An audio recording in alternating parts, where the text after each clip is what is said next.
অসাধারণ একটা ফিলিংস, দৈবিক একটা এক্সপিরিয়েন্স।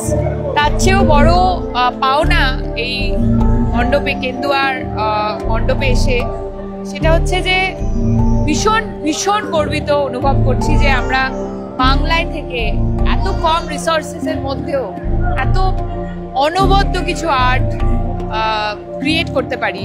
এটা আমার মনে হয় শুধু বাংলাতেই হওয়া possible. So I am really proud and I want to congratulate each and everyone যারা যারা এই অসাধারণ এই আর্টটার সাথে, এই ক্রাফটটার সাথে যুক্ত থেকেছেন। আর আমি সবাইকে বলবো যারা যারা এখনো দেখেননি, প্লিজ এই এক্সপিরিয়েন্সটা করে যান, কারণ এটা একটা লাইফ টাইম এক্সপিরিয়েন্স হবে আপনার, that is for sure. Thank you.